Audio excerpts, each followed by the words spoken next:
What can we take away from Colorado's spring showcase yesterday? A little bit of weather, all right? It wasn't perfect. A little rain, a little wind. Nonetheless, Coach Prime and the guys got after it, and I think there is some things that we can take a pretty solid temperature of as we jump into this 2024 campaign for Deion Sanders, Shedeur Sanders, Travis Hunter, and the entire operation out there in Boulder. So before we get to that, make sure you're subscribed right here.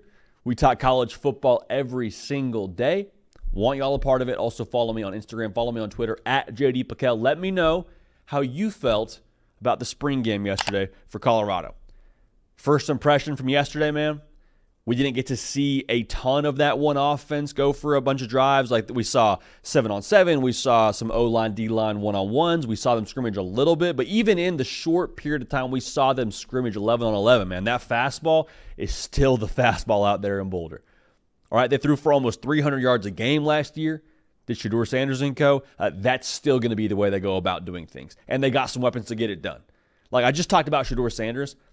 As we sit here in April of 2024, this time next year, I'd be wildly surprised if Shedeur Sanders isn't the first-round pick in next year's NFL draft. They got some real weapons, though, for him to distribute the football to. Travis Hunter, you know what he is. You know what he brings to the table. You know how much of a problem he can be for teams in the perimeter out there. But the other guys they have in that wide receiver room, LeJontay Wester transferring in. He caught a touchdown yesterday. Omarion Miller, I think, has a very real chance to end up being the leading receiver of that entire group. He's gifted with the balls in the air, man. We saw him pop against USC, 6'2", 195 pounds, all the physical tools in the world. He's going to be a guy for Colorado. And then Jimmy Horn Jr. put on a great display a season ago with what he's going to bring to the table, and I expect that to continue in 2024. The message that teams are going to have to receive from Colorado is, all right, we're going to spread you out. We're going to go fast. Can you keep up? Can you keep up? Because if you can't, and you can't match up with us on the perimeter, we're going to score a lot of points. Our quarterback's elite. We got elite skill players. Can you keep up? Now, the problem last year for Colorado, obviously, was what they had up front. They've overhauled the offensive line, just like Coach Prime said they would. And at this point in time, you're hoping that that can be better than giving up 50 sacks last season, like they did. I thought they looked improved. Now, you're trying to gauge the proper context because I don't think Colorado's defensive line is going to be, some world beaters. But even so, man, a spring game, a win is a win. Like, take that if you're a Colorado fan. I thought they looked better than last year. I also thought in the run game, they had a pretty solid push up front. Pass pro, we're going to see how that develops. But in terms of what they did, getting a strong push and exploding off the ball, I thought they looked improved from a season ago. Also worth noting, I think Pat Shurmur, the OC there, is going to try and manufacture some run game with how they spread teams out. Because what they'll do is they'll throw for you, 150 yards in the first half, 200 yards in the first half. Teams will get a little bit off balance, lighten up that box, and we could see some gash run plays open up. Isaiah Harge ended up playing some running back yesterday. He played DB for Colorado. He was sort of an emergency running back for them of sorts. You'll get Dallin Hayden in there, the transfer from Ohio State, and I think he's a good back for you. I'm excited to see how he translates into this offense. The real question is, if you are Colorado, how much can you raise the floor from last year? Because defensively, we'll see about that offensive line. I think Travis Hunter playing nickel is an encouraging thing if I'm a Colorado fan because you can kind of pick your matchup with him. You can put him on the other team's best player if it's a tight end, if it's a slot receiver, if it's a wide receiver, you can move him around the defense if he's able to play corner and nickel. So that's exciting. But going back to my question, can Colorado raise the floor of what they were a season ago as a team?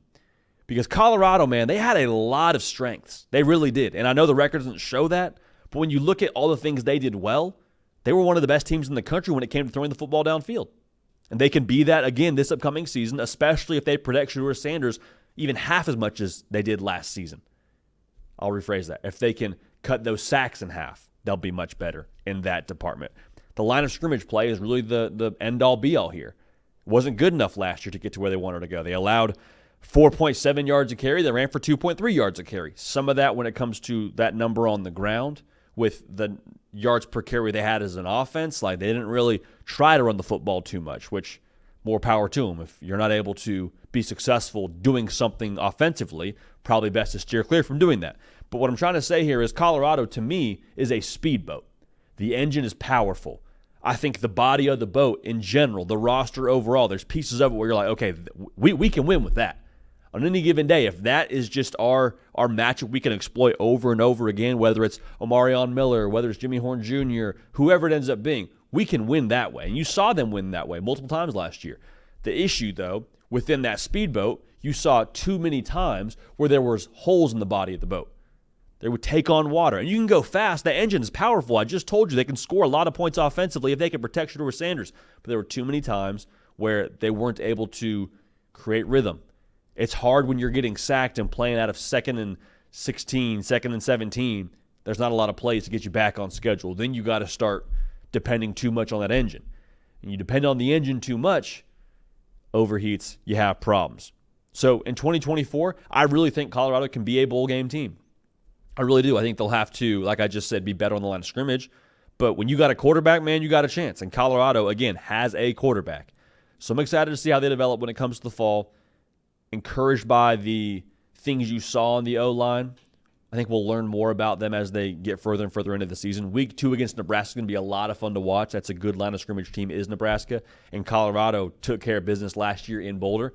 That'll be a really good litmus test for us, I think, of how good they can be. But regardless, man, Year 2 of the Coach Prime era, Year 2 of the Coach Prime plan is off and running, and we will obviously keep a gauge for it, and we'll talk a lot about it here moving forward. So make sure you're subscribed. Follow me on Twitter and on the gram to let me know how you feel about Colorado's spring showcase, spring game yesterday. And tell you what, we'll keep this party rolling, man. We will see y'all next time. Hey, y'all, thanks so much for watching. Subscribe to the channel here to make sure you don't miss an episode of The Hard Count. Also, be sure to check out other videos on the On3 YouTube channel.